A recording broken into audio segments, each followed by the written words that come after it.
Okay, so this works better. Welcome to the conversation about the fate of the Earth. I'm Jinhua Zhao. I'm a professor of economics and director of ESPP, that's the Environmental Science and Policy Program.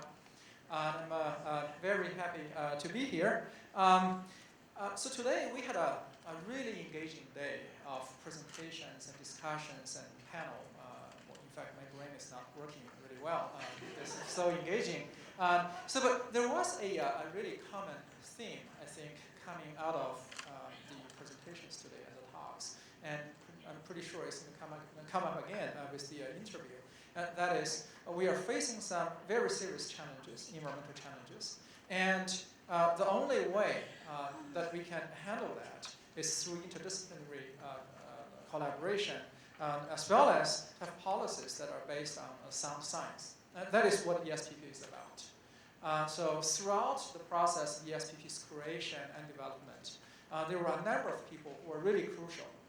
And one of them, who has been a long-time champion for ESPP, is Marietta Baba, the Dean of College of Social Science. She is one of the founding deans, as well as the lead dean for ESPP.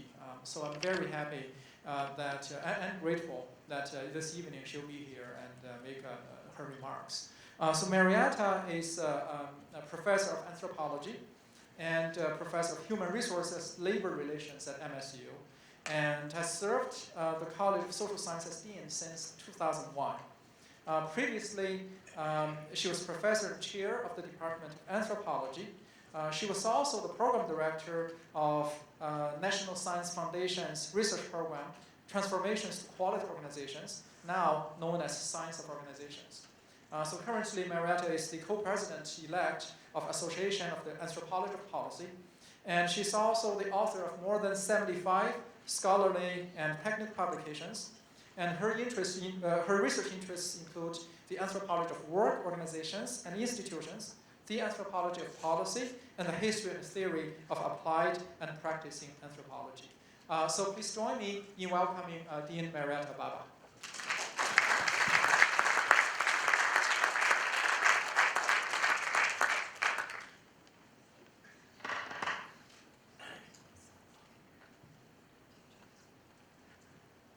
Thank you, Dr. Zhao, and welcome everyone who is joining us here for our first conversation on the fate of the Earth. Can you all hear me? All right? No? Too quiet? Is that a little bit better? Can you hear me now?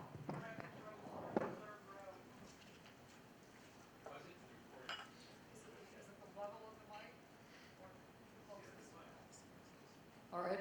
How about this? Is much better? All right.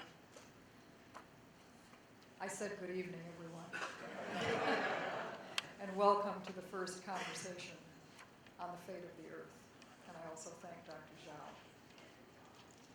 The symposium today and the focus of our featured speakers could not be more timely or relevant. I think you would all agree with me.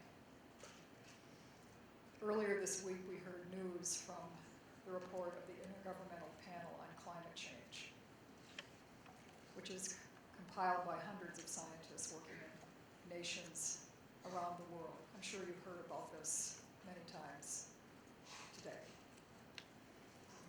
And their report concluded that significant environmental change on our planet is not an event that's being predicted for the distant future, but it's an observable and measurable phenomenon that is happening right now. We are witnessing it in the collapse of Arctic sea ice, in the increasing stress on water supplies, in the intensification of heat waves and heavy rainfall, such as we've had here in this region, in the migration of fish species towards the poles, and in some cases, the extinction of these species, and many other phenomena. And ominously, this report predicted that more is yet to come, with food insecurity that will be the worst for the poorest nations. So currently we have to conclude that we face an interconnected web of climate changes. The IPCC report made it clear that we are witnessing climate change, ocean acidification, changes in global biogeochemical processes, massive conversions of the land to human use, and the rapid loss of biodiversity. You may recall that it was 10 years ago, I recall, and you probably recall too, that the Millennium Ecosystem Assessment documented the dependency of our well-being on the services that are provided by ecosystems around the Earth. And yet in the IPCC report, we see that these very same ecosystems all around the Earth are being modified in ways that are probably unprecedented in the history of our species. And that these changes that we are witnessing right now can't be sustained without harm to the life that we live among, including our own lives. The environmental change that we are witnessing today is so significant that some scientists are following the lead of the Nobel laureate Paul Crutzen and calling our contemporary epoch the Anthropocene. And I know you talked about that at your sessions this morning. And if you were not at those sessions, the Anthropocene means that every ecosystem on this planet is under the influence of human activity. This is a subject of lively debate, not concluded, but more people are being persuaded to this point of view. And regardless of whether or not you agree that human activity has influenced environmental change, or whether you would rather reverse the causal arrows by recognizing that humanity must respond to environmental change as a matter of survival. And we cannot escape the conclusion that it is no longer possible to think of human systems and natural systems as separate or isolated from one another.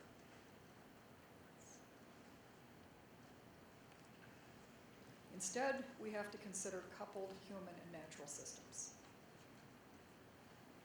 This is a concept that was actually pioneered in part by collaboration among ecologists and social scientists here at Michigan State University and others. As the IPCC report noted, human beings at several levels of analysis, including individuals, communities, cities, nations, are taking immediate action now to adapt to the changes we're witnessing and that you've been talking about all day. And this is one example of coupled human and natural systems, this adaptation. Michigan State has a long and distinguished heritage of environmental research and engagement. Another example. In fact, the research conducted by the ornithologist here at Michigan State, George Wallace, which has been featured prominently in Rachel Carson's Silent Spring, is important, many see, in initiating the environmental movement.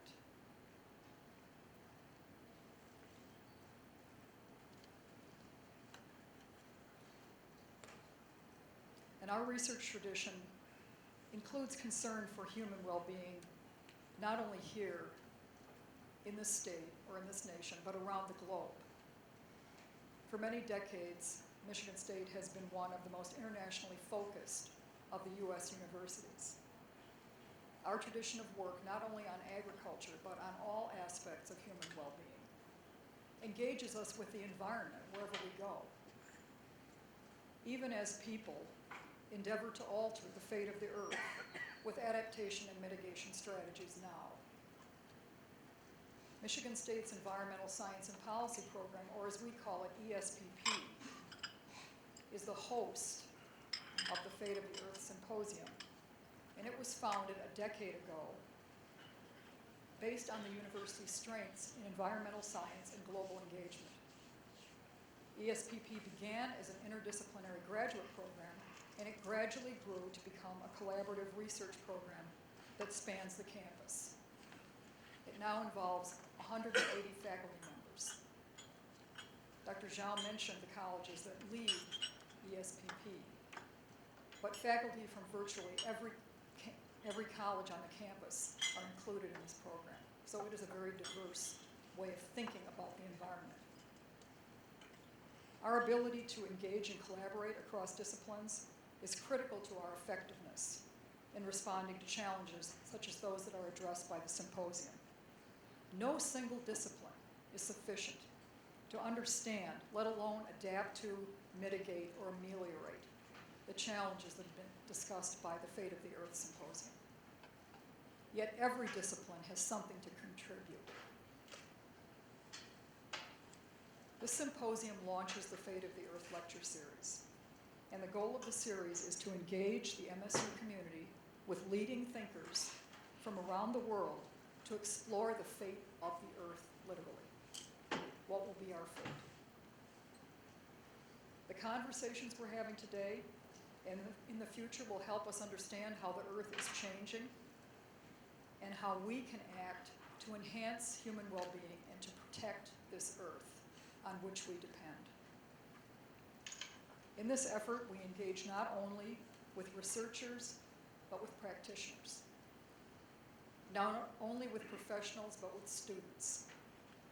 Not only with those on our campus, but with the larger community in Michigan and throughout the world.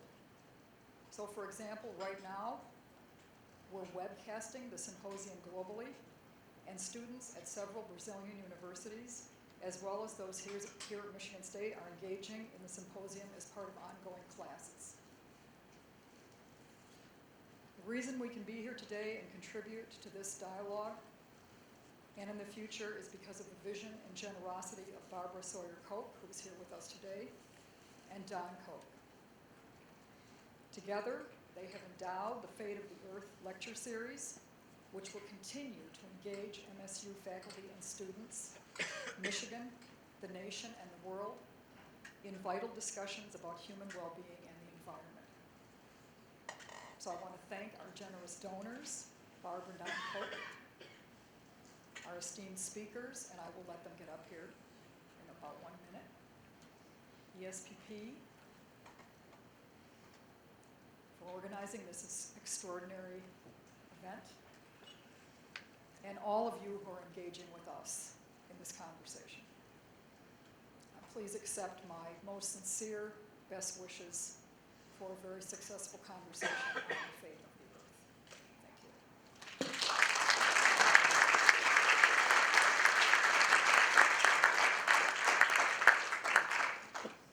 Thank you very much, Dean Baba. Next, I'll introduce our interviewer for this evening. Who doesn't really need much introduction.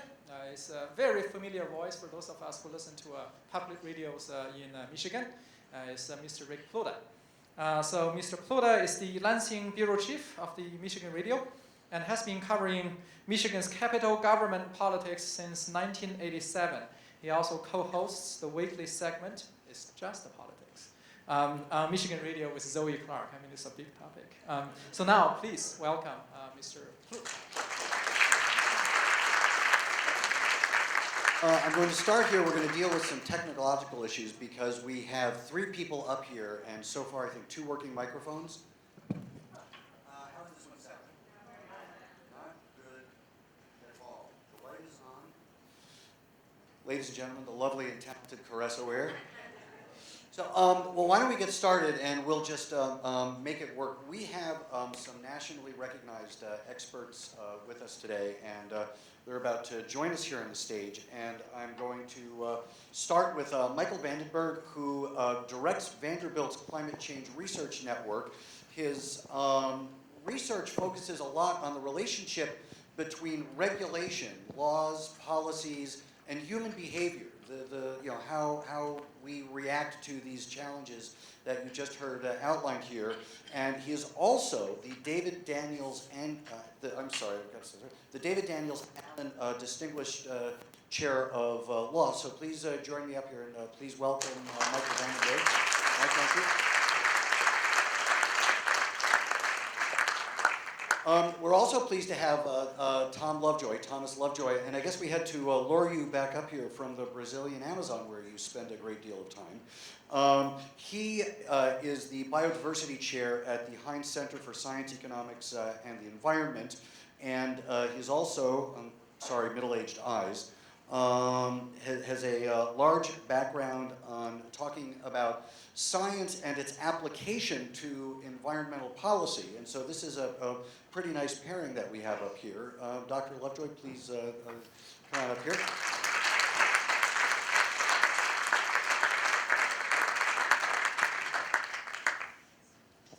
And we think these are working now. There, now everybody has their own. Not that we couldn't make it share. Now, in doing something like this, we could start out generally and get to specific, or start out specific. And I'm going to go local. Right up the street from the Kellogg Center here in East Lansing, Michigan, we had Michigan's state capitol. And recently, our state Senate passed a bill. And what it does is it prohibits our natural resources regulators from developing management policies that have the specific named goal of conserving biodiversity. They say you should be looking to other things. And I'd like to start with Dr. Lovejoy. Just what do you make of that? So I take that very personally, having been the first person to use the phrase. Right? I mean, that's just, it's a non-thinking approach, right? What do you mean a non-thinking approach? You can't define it away by not using the phrase. So, biodiversity is about the variety of life on Earth and the ecosystems that support us. And if you can't use the terms, then you can't have a rational discussion. Well, and I believe the idea there is that people shouldn't, as a matter of government policy, be engaged in trying to affect things that occur organically. That people affect the environment and they move it along as well. What's wrong with that thinking? Well, what's wrong with it is basically, as a species, we came out of a biological background. We're, built into a system of ecosystems which supports us, and you can't deny it. It's, you can not talk about it, but it can hit you over the head. I've got a question for Michael Vandenbergh, but I want to point out that you are not expected to be silent in all of this. You are expected to be silent for most of it. But not all of it. And if you have a question, if some idea has engaged you, raise your hand and I'll walk over and you'll get a chance to ask questions too, because yours are probably every bit as good as mine. And I also have, you'll see that I'm holding a bunch of papers, and these are questions that were developed by faculty, undergrads, and grad students here at Michigan State University. It was actually a class assignment for them to come up with questions for you, so I would not have to work quite so hard.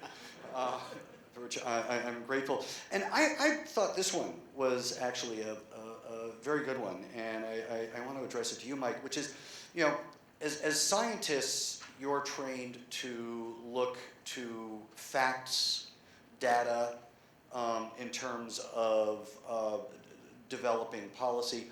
But what role do your values, philosophy play in all of that? So my perspective, first let me just say that I'm a lawyer. I work with science, so I'm one of those people, if the fate of the earth goes really bad, I'm one of those people who might survive that, because the lawyers, will... Because you're a lawyer. The lawyers and the lesser rodents will still be existing. So despite that phenomenon, I would say that I value scientists, and I work with a number of scientists who truly believe in trying to pursue facts as they are. But that doesn't always inform policy. And so I separate those out quite a bit. And I think you can't address most of the important issues, whether it's biodiversity or climate, unless you have values. We all have values to begin with.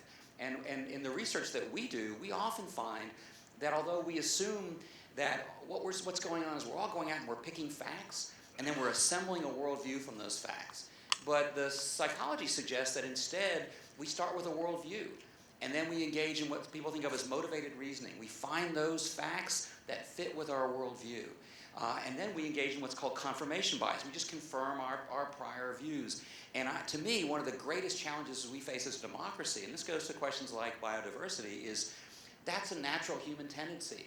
But that's not a successful democratic strategy. I don't mean that in the capital D sense. I mean that in the survival of the republic sense. We have to find some way to recognize that we all screen out facts, but there are things that are true and things that are not.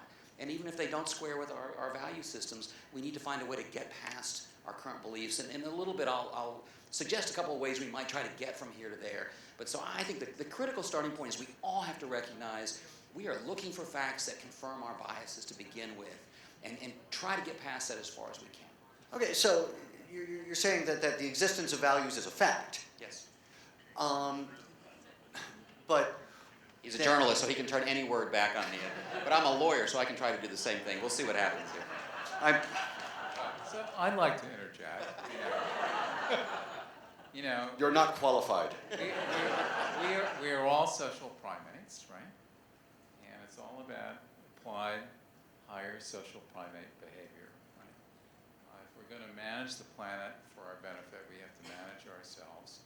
We have to recognize that we came from this extraordinary background in which ecosystem and biodiversity allowed us to emerge and enabled civilization. And turning our back on it is a pretty dumb thing. Well, Dr. Lovejoy, let me turn it on you. No pressure. What role have your values and beliefs played in your work and all the work that you've done in policy development? Well, that's fair. So, I got fascinated with biological diversity, before I was 15. And I've learned more and more about it and how it, supports a body of knowledge that actually makes all kinds of things like medicine and the rest work better for us. And I also observe us as a species sort of get interested in ourselves and sort of forget where we've come from. So my value set is we got to remember where we came from and actually sort of nurture it so that it's still in our favor. Mike, why do you think that we've got this sort of gridlock when it comes to opinions on climate change? I think we view climate science through this deep lens that we talked about before. And I think part of the problem is that we've stopped trying to understand each other across the aisle a little bit, and we've stopped looking for solutions that would account for the very deep differences in our values. And instead we've used the fact of climate change as the thing that we want to fight over. And what I think we need to do is acknowledge that we have a country that has deeply different values across the spectrum, but that doesn't change the fact that nature is doing what nature is doing. And we haven't spent enough time thinking about, if I'm worried about big government, but I'm willing to accept science as it is, what does the policy system have for me? And again, I want to get to that idea, but to me that's a first step, which is to say we can have deeply different values, but let's allow the facts to speak for themselves, and then think about solutions where we can come together in the middle. And I was in Washington in the early 90s, and I think it was polarized then, but it seems much worse even today than it was then. I just think there are a lot of people who find it hard to believe that we could actually affect something as large as the climate system.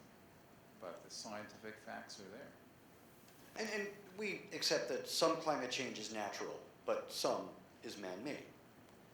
What's happening right now is certainly not natural. go.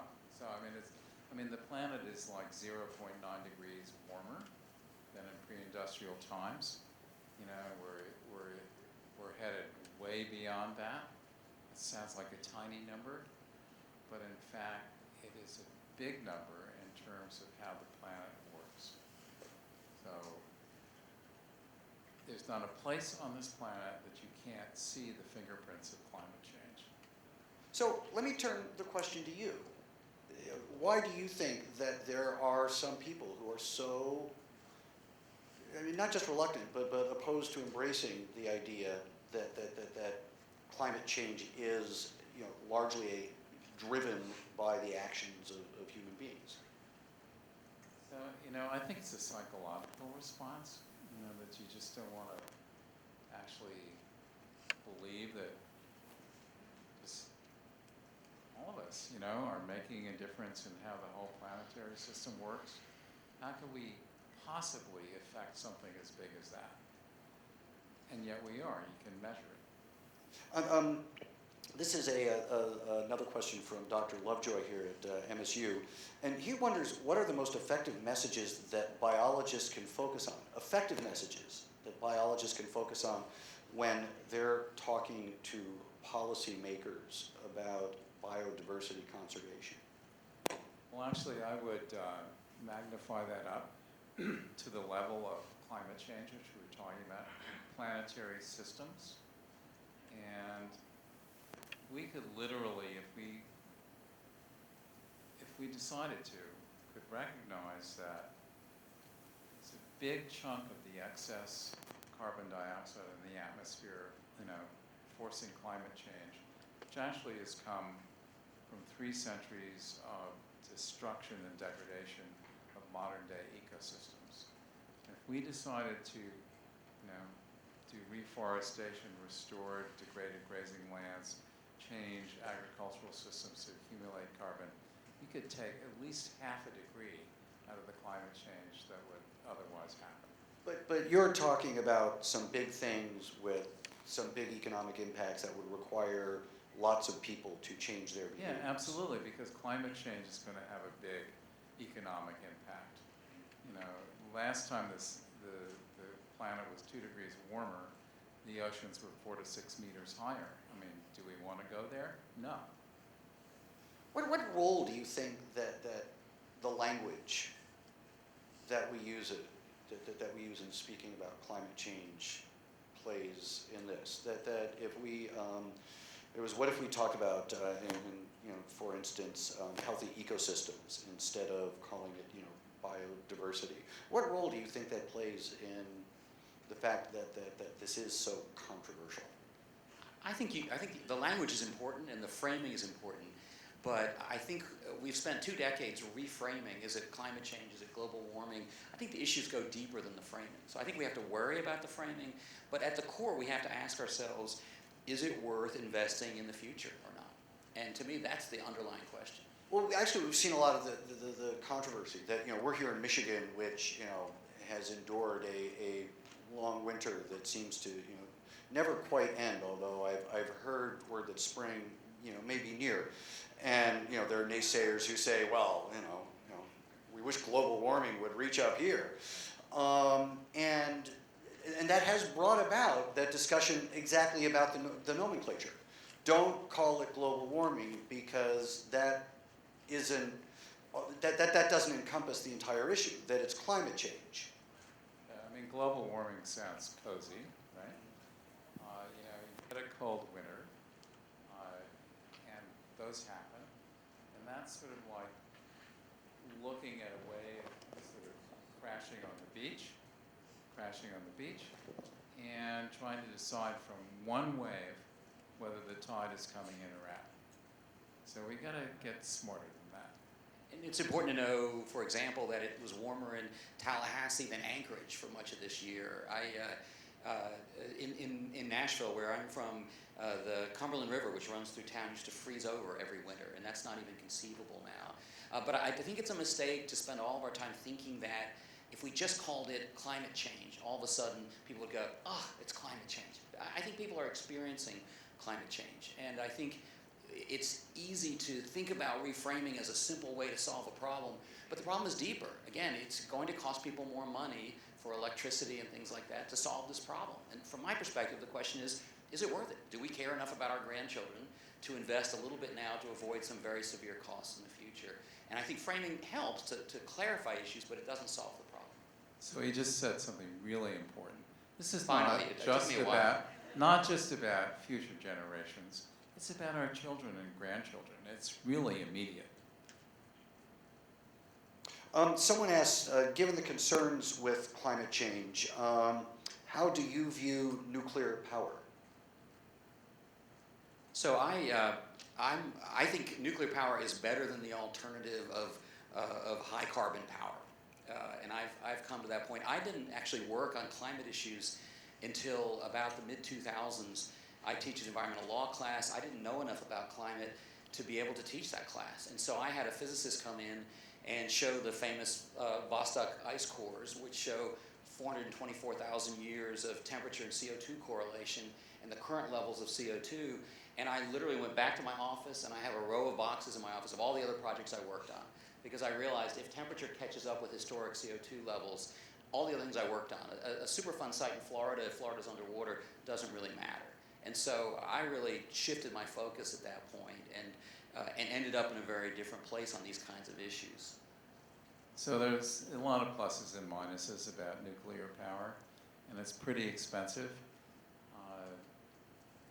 But for an interim part of the solution to climate change, it's a lot better than frying the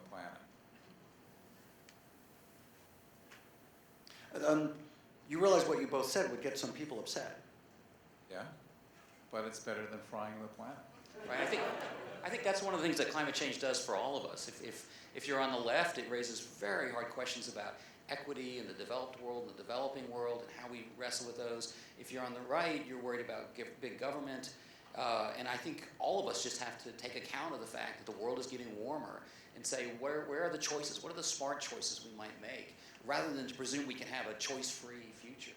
And there are a couple of important things to make here. So it's like 0.8 degrees now or whatever it is, warmer. We're seeing major changes.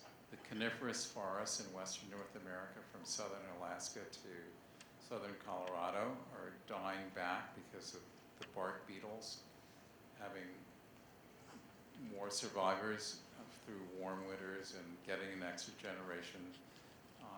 We're seeing really major changes happening already, and the people don't necessarily piece them together and realizing it's climate change driven, but that's, this is just the first symptoms. So we really got to get it under control. Let's talk a little bit about, these are some interesting questions here, about climate change and the economy. And obviously one of the big things that affects the behaviors that we're talking about is, at least in the short term, it seems to make economic sense to do a lot of the things we're doing. It seems to make economic sense to do them. And this question refers to the Intergovernmental Panel on Climate Change report that was recently released, and it says the economic impacts of climate change may reduce the world economy by 2%. Does that make sense to you? So if I remember what that's all about is, what is going to be the impact of climate change as opposed to what it might do to the economy to actually address climate change? Yeah. And we just talked about that. You talked about the changes that we'd have to make in agriculture. So, but if you look at it through real economic glasses, it makes so much sense to invest in preventing climate change. I mean, think what it would take to sort of fortify all the coasts of this country against the kind of sea level rise I was just talking about. I mean, it was monumental. Or, so Hurricane Sandy hits New York.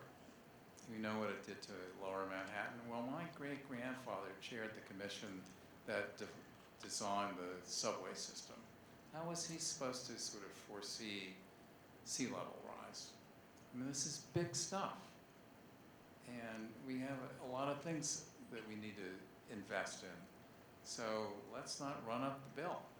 Well, you talk about running up the bill, and sort of in a parallel, this reminds me a little bit of the discussions that we have about the costs of incarcerating people and what you could do with front-end investment in order to reduce those costs over the long term. And this is actually what I watch, in my job is I watch government policymakers develop budgets. And the problem that you run into, and this issue, that particular issue, and so many others, is that you've got to keep paying for what you're paying for right now, at the same time that you're talking about incurring these additional costs in order to save money at some point further down the road using only what you have available to you right now. So, hey guys, how do we balance all of that and make it work? Give us your best advice. So if you're ever going to borrow, Yeah, I would start with the other person too. let's let the lawyer try that one. So if you're ever going to borrow, for example, you borrow to buy a house because you're going to get the benefit over a 30-year period. We're already subsidizing all kinds of activities that are not making the climate change better. And William Nordhaus said, if you delay substantial action on climate change over the next several decades, you're talking about a $4.1 trillion additional total cost. So the bill is out there whether we see it or not. And to me, it's simply a matter of the kind of priorities we want to put in our lives. In many cases, we find things in our research where companies save substantial amounts of money when they go out looking for where their carbon emissions are. So in some cases, this will cost us, and in some cases, it's a matter of going to look for savings. And when we find carbon, we often find waste, and we can save a tremendous amount. The same is true in households across the country. Many of the best things that we could do right away, I'll just give you one really quick example. We did a study, and we found that most people in the U.S. think you should idle your car for roughly 4 minutes if you want to save yourself money. This is a knowledgeable audience, but if I surveyed all of you, more than half of you would give me that answer if you were the general American public.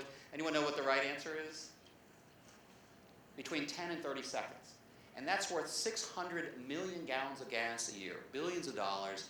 Idling in the U.S. is about 1% of U.S. total carbon emissions. So just updating outdated beliefs is one place where we could save an enormous amount of money, actually not even spend money, but save money on net, and also begin to put a dent into the climate problem. So part of the answer is, yes, it will cost something and it's a good investment. And part of the answer is we need to go find those efficiencies that are sitting around now. They're the proverbial $50 bill on the sidewalk that we just haven't found yet. Is there an example of a government subsidy that would accomplish what you're talking about? Because you just said that we are subsidizing things that we should not be. Sure, absolutely. We're subsidizing all kinds of petroleum and coal-fired operations right now. And those are ones that we could redirect money toward other sources of energy. Huge controversy here in Michigan. So what's so interesting about this is Bill Nordhaus was the bête noire of the environmentalists in an early National Academy study, like 15, 20 years ago. And he's taken a really close look at this, come up with that number, and said, carbon tax. That's right. Question from the audience. Hello, Ann White, Woody with Sierra Club, and thanks. Just good questions, Rick. So when we're talking about economics, one of the things that I've struggled with is whether, in fact, we are talking about the full economic picture. I mean, I'd be interested in each of your thoughts on that, because it seems like part of the problem is an assumption that scarcity puts pressure on to create alternatives, to create new areas. But if the systems are fundamentally failing, that sort of takes away those options. So I'd be interested in your insights on that. So to start with, I mean, economics is only as effective as the factors it takes into account. And the way it operates normally, a whole bunch of things are not on the ledger. And I think we also have to think very carefully about institutional incentives. I recently put a small solar system on my house, and the utility representative said, good for you, bad for us. Meaning now he had to pay a feed-in tariff. And That's true in most places in the country that haven't decoupled rates. So I can work as much as I want on framing messages that induce people, bring the price of solar down, but if this important gatekeeper doesn't have an institutional incentive to want that program to go viral and to succeed, it never will reach that kind of opportunity. So there's another case of kind of institutional change that I think needs to happen. You know, And this feed-in tariff, it's going to be abusive before it gets corrected. explain that. Well, in other words, if you put solar panels on your house, you're not going to be able to just sell it to the utility when you're not using the power. They're going to charge you sort of a tariff in order to be able to do it. And they're just piling on the charges to discourage it. Well, this is actually, and watching this policy develop has been really interesting, because what we're trying to encourage the utilities to do is basically stop doing what makes them money and figure out what can we do to help them make money to replace that. Right, and I think that, to me, again, this is one of those places where we have to be careful not to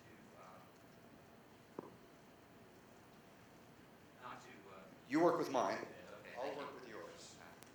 So we have to be careful to be thoughtful about this.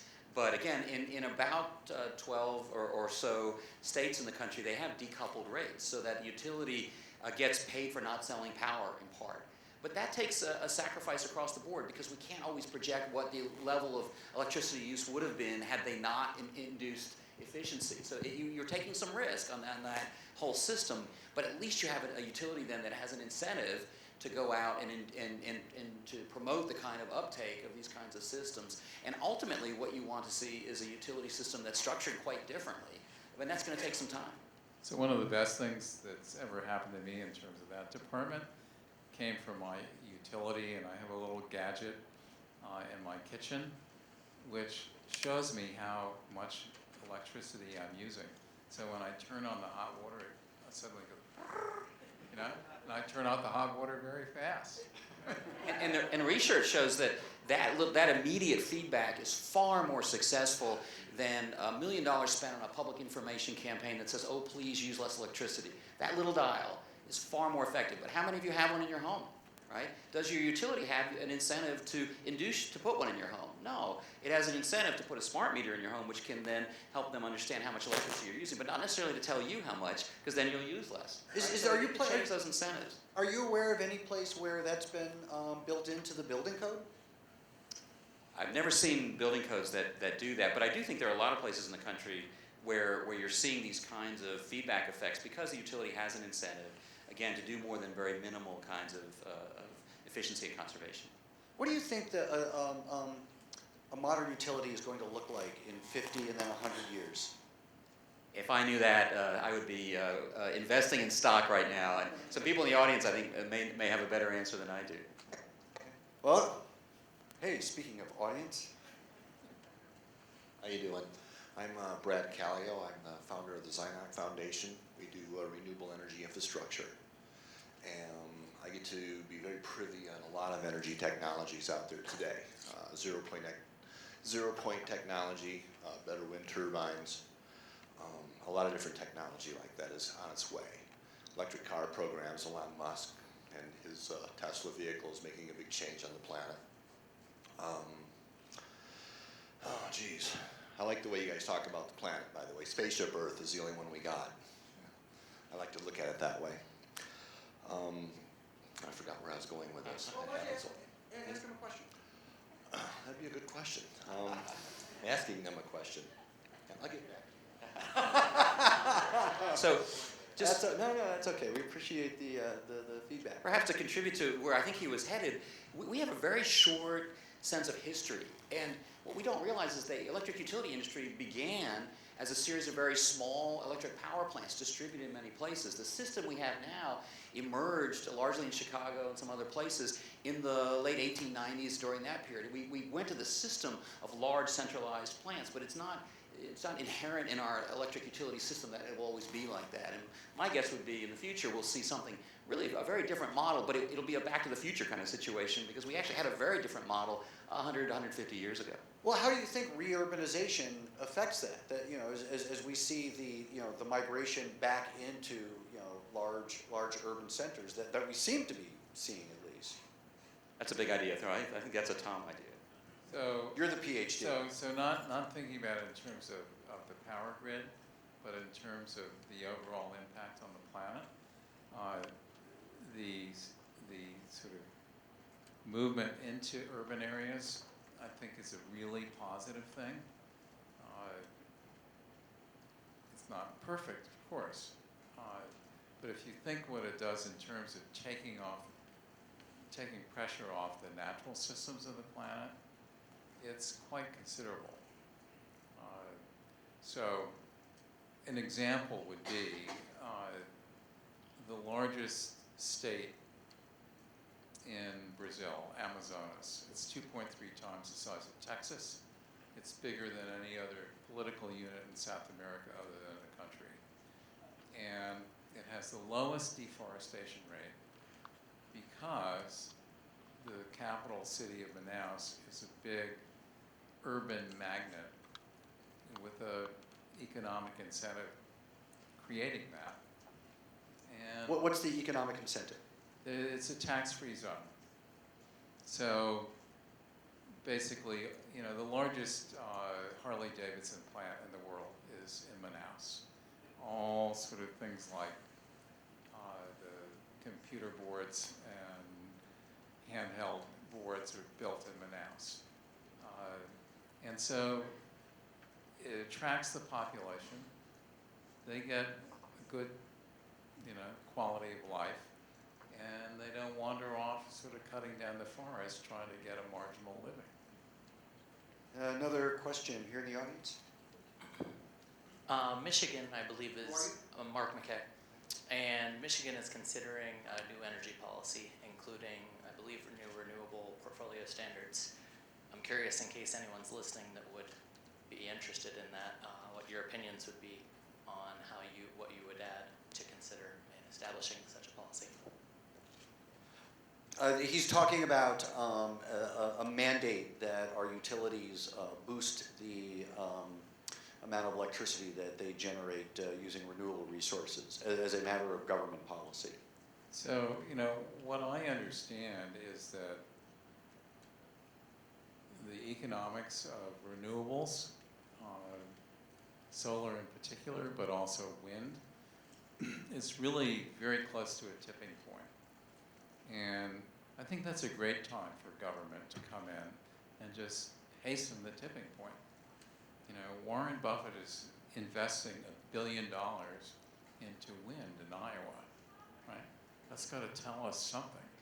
So I think it's the right way to go.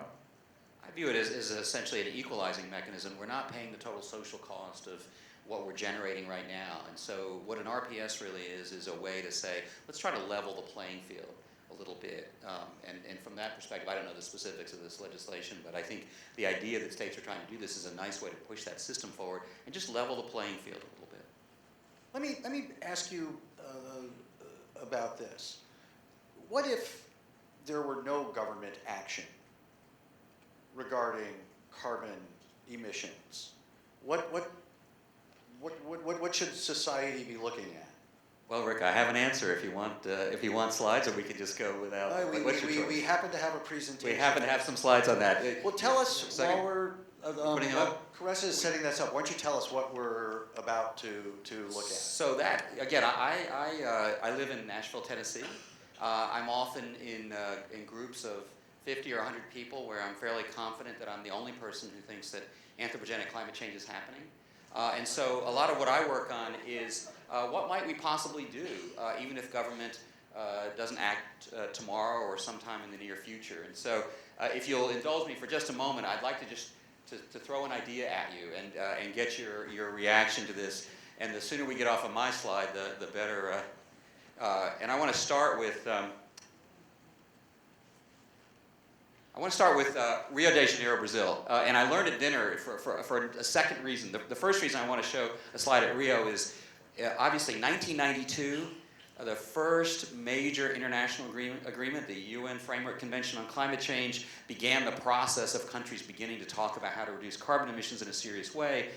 So what happens 20 years later? 20th anniversary, Rio plus 20, 45,000 people fly to Rio. I estimate back of the envelope maybe 100,000 tons of CO2 emitted as a result of that. What new agreement comes from it? What new international agreement? None, zero. Okay? Now, I just learned at dinner the most important thing is Tom wins the Blue Planet Award there. So something productive did come from that. But actually something did happen there as well that we don't tend to focus on, which I think is an early signal of some room for optimism on this. And that is that major corporations, major environmental groups, nonprofit organizations issued a series of commitments to reduce carbon emissions. Microsoft, with operations in 100 countries around the world, says we're going carbon neutral. Dell says they'll reduce carbon emissions 30% by 2015. Again, not perfect, not a substitute, but this is what I think of as private governance. So if government is in gridlock, is there something else we can do? And one answer is to say, when we have a major comprehensive problem, the answer is not always what can government do, you're talking about vocabulary, it's what can any institution do. And the answer might not be legislation and regulation in the near term. It might instead be information campaigns, boycotts, private standard setting, et cetera. And let me just show you a couple of quick, and I won't do all this, but a couple of quick thoughts on this. And with a lot of help from Aaron McCright, and thanks over the years to Tom Dietz for all of his support and collaboration. You know, we ask ourselves, you know, what will the next IPCC report tell us? And I think if you look at public beliefs in climate change, what we see is the next public science-driven report on climate change isn't going to drive the meter in terms of public opinion. As the climate scientists have gotten more certain, Democrats have stayed about the same, Republicans have gone down over time, right? And so is there some other response that we can engage in?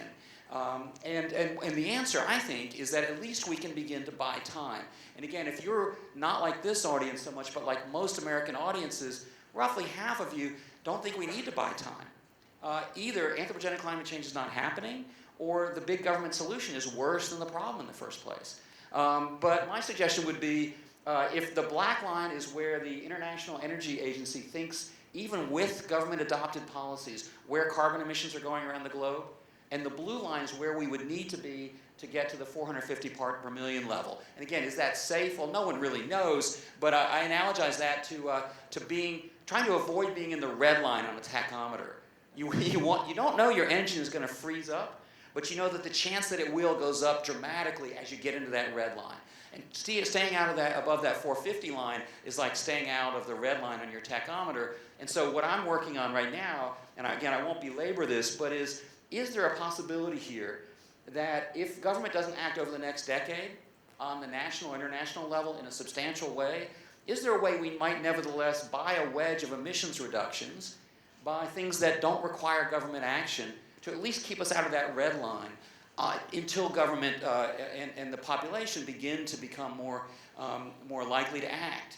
And you know, an answer I always hear is, well, government's about to act. It's going to happen sometime soon, right? And let me just make a point about this. I was taught environmental law as a public law, administrative law field, okay? And that was because I took administrative law right about here. And it sure looked that way, okay? And so we had more than a dozen major pollution control statutes in the first 20 years of environmental law, okay? So how many have we had since then? Right? Now, it's not that my computer is failing, right? I can keep hitting this all I want to. None, zero, no major pollution control statutes in a period that is longer than the era of the birth of environmental law itself. Okay? One answer might be, well, public opinion just dropped off of a ledge. And again, Aaron, my apologies, because I'm going to have to take a lot of complicated things and show just one line here. So when asked, should government do more, it's one of the few areas where we actually have data that go all the way back to this early era. And what we find, at least as to that measure, and again, there are many, and some show different stories, but what we don't see is some dramatic drop-off, right? So my view on this would be what's happening, and I'll wrap up so we can keep going. And what's happening here? Well, Here's just one example. There are now more than 400 eco-labels around the world. All right? If you want to go into a McDonald's and you buy a fillet of fish, it's going to be Marine Stewardship Council certified. It's not subject so much to government regulation as private regulation in the marketplace. Who is regulating 15% of the temperate forests in the world? Right? The Forest Sustainability Council. And lastly, an industry official recently said the largest regulator of toxics in the United States today is not so much the EPA, it's Walmart and Target feeling pressure from environmental groups and then telling their suppliers, you need to reduce your toxic chemical presence in our goods. So what I'm working on right now is a whole range of different ways in which we can use private governance to try to drive down carbon emissions. Part of that is by focusing on individuals and households, and work we've done here with Tom Dietz here at Michigan State suggests we could get about a 20% reduction in the US share. And how big is that? That's equal to all the carbon emissions of France. The leading private carbon initiative that's focused on supply chains can reach over international boundaries because it doesn't trigger sovereignty concerns.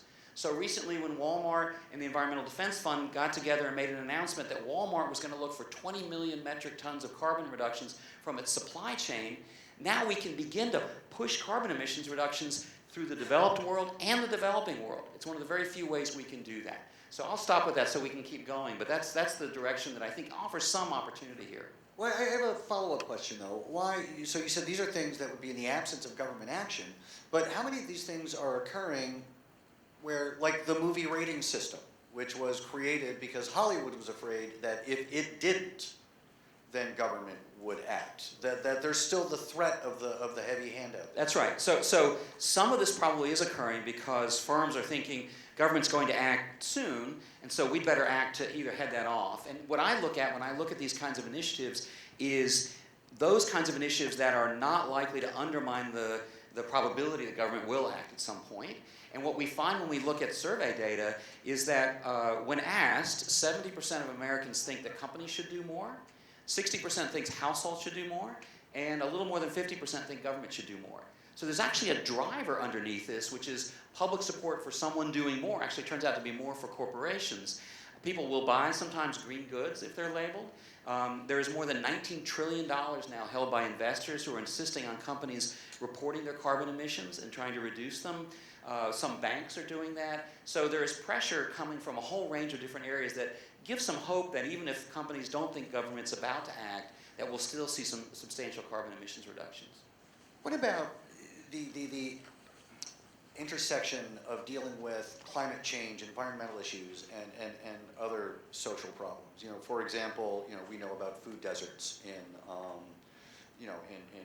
poverty-stricken areas of our cities. And one of the responses to that is, yes, people do pay more for food that's produced in a more environmentally conscious fashion, but it's also typically more expensive and harder to get to those places. What do you know from your research about dealing with that? So there are we all started dancing together up here. There are wonderful examples of where companies have begun trying to find out where their carbon comes from, and then have begun to find savings. There was a famous example of a company in England that was making potato chips, and it wasn't until they were asked or pressured to try to figure out the carbon footprint of the potato chips that they realized they were buying the potatoes by the pound. So the farmers were picking them when they were wet, storing them wet, transporting them wet, and then they had to dry them before they could make potato chips out of them. And we see example like that one after another where there are some reasons why we can actually begin to drive costs down. But that gets to a harder point, which is if we do have to raise prices or something like that, is it still worth doing? And I'd be interested in Tom's views on this.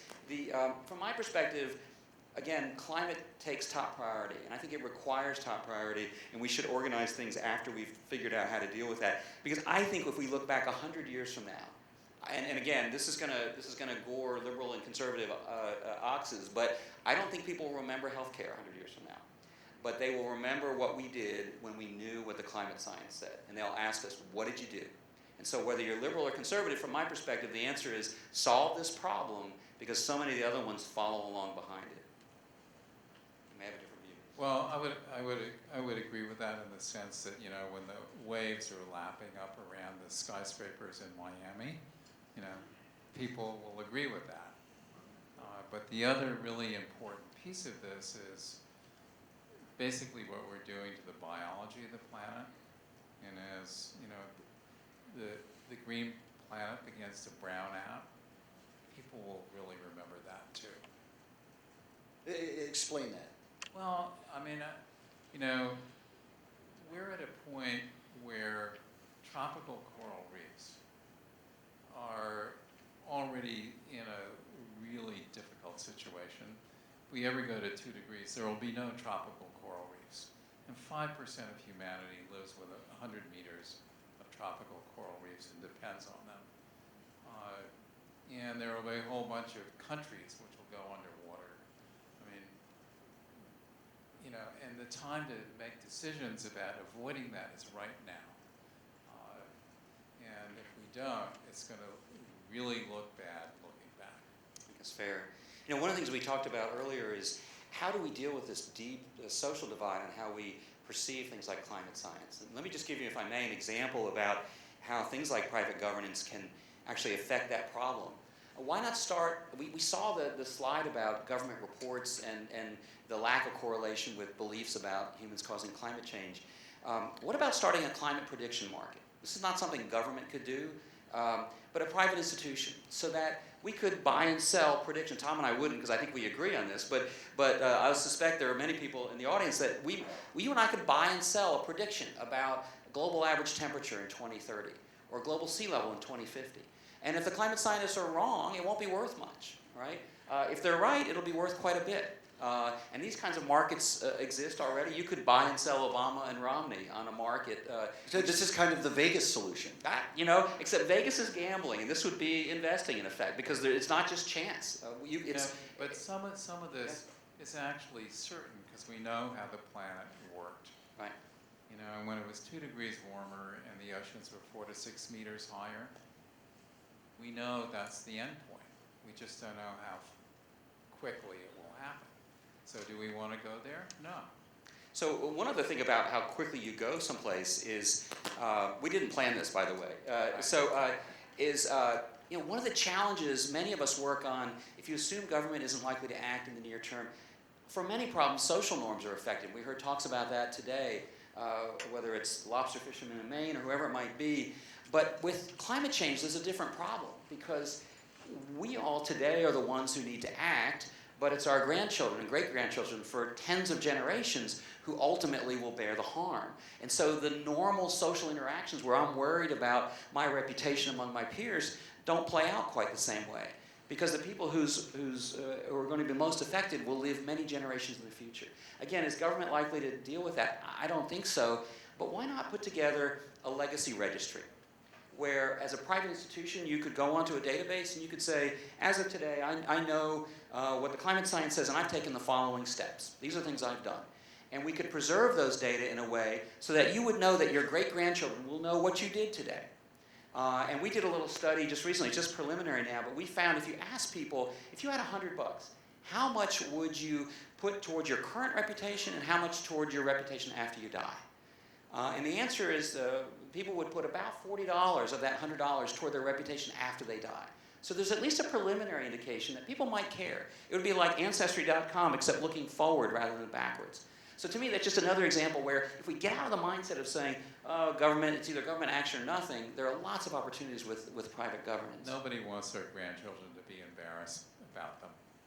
I mean, we know who the descendants of the Mayflower are. Or and we angry. care about legacy. All right, we have another question from the audience here. There's one. I'm sorry. My name is Bob Teed. I'm an old retired guy, and I'll soon be 80 years old. Now, in the course of my life, the population of our country has increased tremendously. Our country is now over 300 million. The population of our planet is over 7 billion, and that keeps increasing more and more and more. And unfortunately, the population is increasing more rapidly in the developing countries, and there's a rising middle class in China, India, Brazil. And these people want and need more power, more electricity, and where is that going to come from? From presumably, the people in developing countries will say, oh, you want us to use other sources of energy other than fossil fuels. But that's what you've been doing forever, you know. And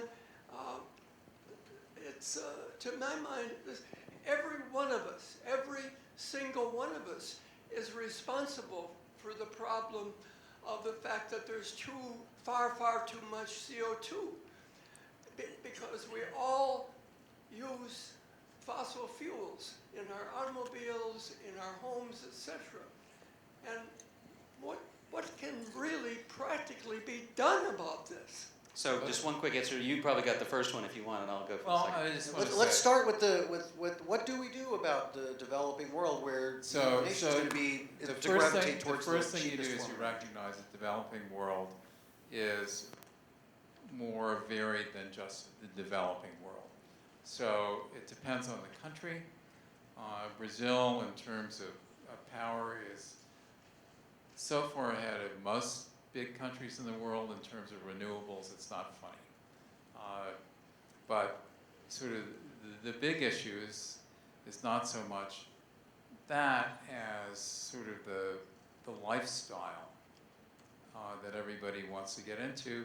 And I think we're simply going to have to redefine the quality of life. It's not just about stuff. And if you think back to the late 1940s, Europe and North America had a very different attitude about these things.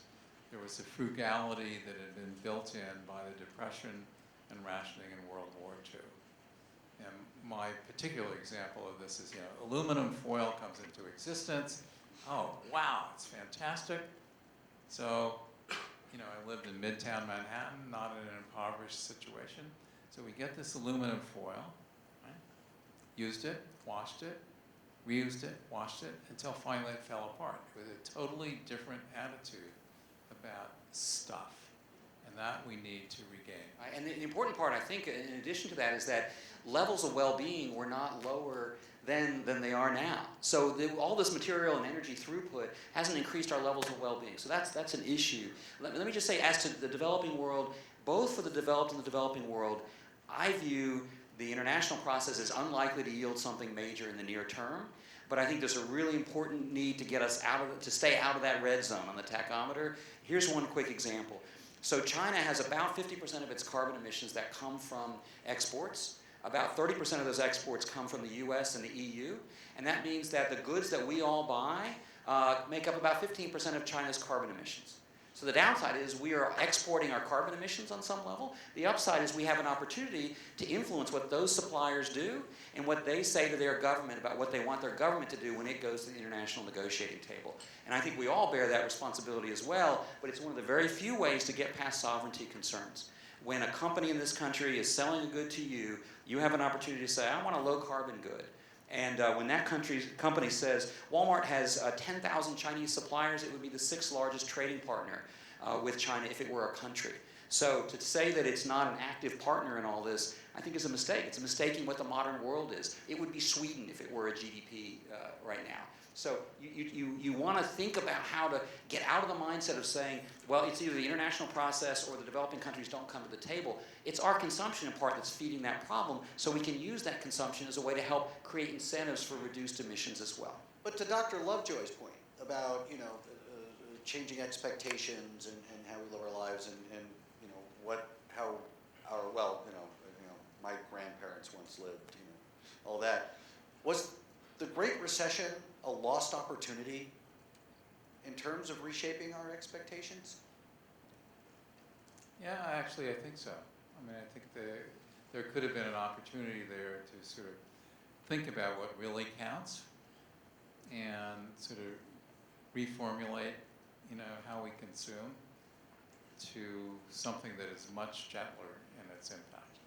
Okay, and we have a question right here.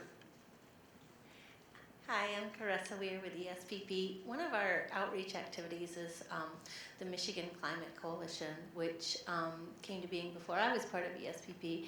But from the way I understand it is that we reached out to a lot of different groups that, in the opinion of ESPP, had a role to play. It was government groups, it was advocacy groups, it was different portions of state government. It was definitely academic. But in the short time that I've been here, we had a phone call one day where a representative from the Michigan State Police called and said, "Can I join this climate coalition?" And it had never occurred to anyone that someone from the Michigan State Police would want to join. Well, he creates the hazard mitigation plans for the state police. And he came in and he said, "I need to know what the climate's going to look like so I can plan for all these hazards that are going to cause statewide emergencies so I can help the police plan for this." And it just got me thinking that, we talk a lot about what academics can do and a lot of what government can do and a lot of what retailers can do, but there are so many other sectors in our society like the police, like the, entertainment, armed services, anything. All these other sectors that have to find out what role they have to play eventually. So how do we get their awareness? How do we get other players into this? So one of the really interesting things is the American defense establishment is really into climate change, right? Because they know that a lot of their properties are going to be underwater, or there will be refugee problems that will create security issues they'll have to deal with. So they're right into it. And one of the most important things is to make sure that people have adequate information. In North Carolina, the legislature passed a bill that prevented the state from using updated climate science in doing mapping for flooding. And you think about that old medical adage, first do no harm. And I think as a minimum, we can at least get information out there. And again, I think for all of us on an individual level, corporate carbon disclosure and product carbon disclosure begins to allow you to make choices that are informed. And that starts to build a constituency to do something and allows people in all kinds of walks of life to do something. We found something else out that Dennis, who gave a brilliant talk, I thought, this morning, was covered in the online version of National Geographic. We asked people, when you wash your hands, is hotter water going to make your hands cleaner? Can I see you raise your hands? This is a really smart audience, so this isn't going to work. Does hotter water make your hands cleaner? Okay, so you guys are so different from the American population. The American population believes something like 80%, the hotter the water, the cleaner the hands. Hey, right? it's soap. Right. Well, I was a bio major. You don't put your hands in the desiccator or whatever. So probably not even called that anymore. So we found there's 1 million metric tons of carbon emitted in the U.S. every year for heating the water to satisfy a myth. And there are even health codes that require hot water, not comfortable water. You want to wash your hands. The one thing I would say is don't walk away from here and not wash your hands. But wash them for a long time. Don't use hot water. That's wasted energy. So again, if you're a health department, know what the state of the science is, and then you can do smart things. Now that raises an interesting point. If you're a health department, know what the state of the science is. How far behind are our government agencies in terms of smart building and smart rules for all kinds of things like restaurants and homes? In the federal establishment, the Government Services Administration is right where it should be. I mean, it's transforming the way government properties are built and managed.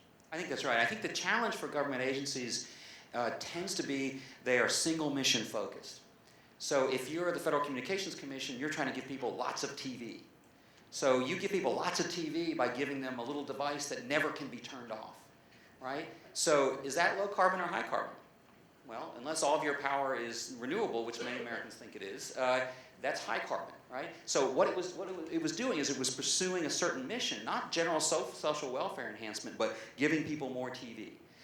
And so I think the challenge in government in part is that climate is so pervasive and the issues are just so difficult that we need to make sure that agencies are out there incorporating this into everything they do. It shouldn't just be an EPA issue or a Department of Interior issue. It should be something that each agency has as a part of its ultimate goal. We have another question from the audience. Gary Williams. The title of this seminar is The Fate of the Earth, and several times we've referred to the fact of the ocean level being significantly higher at a given time when the CO2 levels are significantly higher. How much effect of that sounds like something I would definitely want to avoid. What caused that? Was it man? And what corrected But that? in the and past, was it man? it was normal geological processes, right? So the important thing to understand is that the last 10,000 years of planetary history has been an unusually stable period of climate. So basically civilization arose dependent on a stable climate. And so to kick ourselves out of that is just about the dumbest thing we can possibly do. The other thing I would say is just that, we hear all the time, I hear this all the time, where there was a medieval warm period, et cetera, and there's no question that both sea level and temperature changed over time. I think of it like the stock market. Does the stock market go up and down every day? Well, absolutely. Does that mean that if I owned $1 trillion, I couldn't manipulate the stock market, change it? Of course not. Just the fact that it varies over time doesn't mean something else can't change it. And I think the science is quite clear on that. So what we do, again, I'm functioning in an environment among lawyers. About half the American population isn't like much of this audience. So what we do to explore climate science is I bring a physicist into class, and I have my students go find the best skeptics' ideas. And this was the dominant one in class. We had this discussion Monday. And the argument that natural variation explains everything was the leading one my students came back with. And so I have a physicist then who can walk us through those issues. And they're complicated. The Earth's rotation changes, its axis changes, and there are feedback effects. Sometimes temperature goes first, sometimes CO2 goes first. But ultimately, these are things that we're not coming up with for the first time. They're things that have been very carefully thought through. And the fact that there is natural variation says nothing about whether you can also push that variation in a particular direction. And it's something that people get caught up on all the time. My students do every year. Dennis's images this morning just showed all of that, and then showed us how we're pushing way above it. This is another student question. I think it's a pretty good one about how climate change has been on the scientific agenda for a very, very, very long time. What is an environmental problem that's just coming to light now that we're going to be talking about soon? What's something that we're not talking about yet that we're going to be? I'll let Tom, because he's the expert. I'll say the easy one. I'll give him time to give the more thoughtful answer. But I think the piece of climate that people in the general public don't have enough understanding of is ocean acidification. We think a lot about temperature and sea level rise, but on some level, that's just a basic matter of chemistry. It's sort of hard to argue that if you add CO2 to H2O, you get a more acidic ocean. And I think, to me, that's one that, until I looked into it more, I hadn't realized quite how serious that might be. So that's one that's a part of a bigger problem we've talked about, but understood, underappreciated. So that was completely overlooked until 2005. It's simple high school chemistry.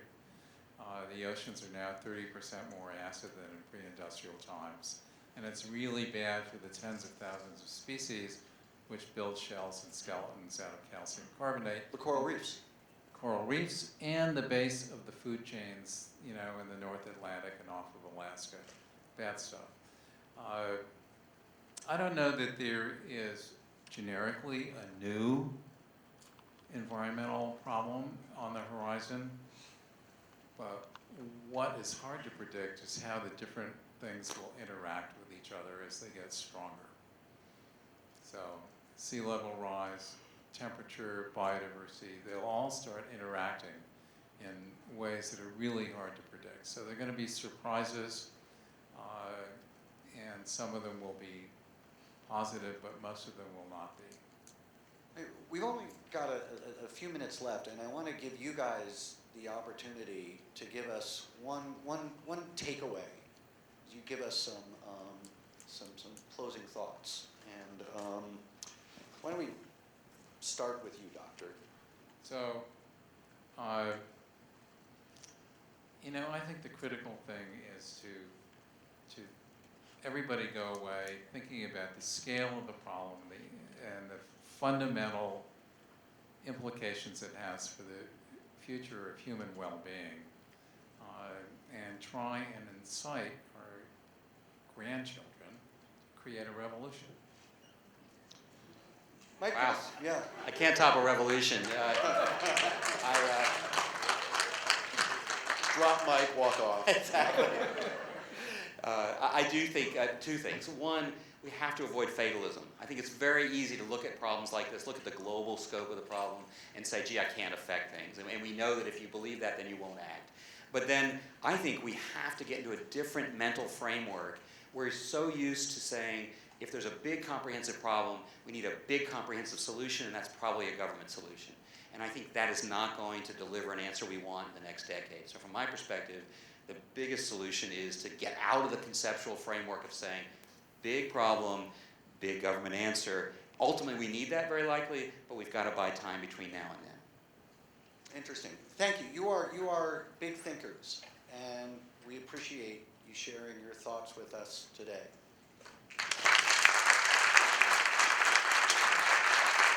Now, Dr. Zhao, thank you very much.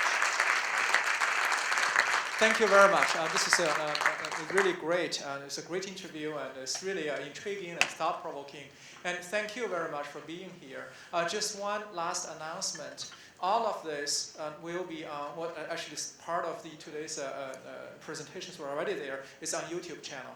So go to YouTube, look for Fate of the Earth, and you can find it. And please share this YouTube channel with your community, with your online community, real community, or whatever, so that we get the word out and let's give us some chance to save the fate of the Earth.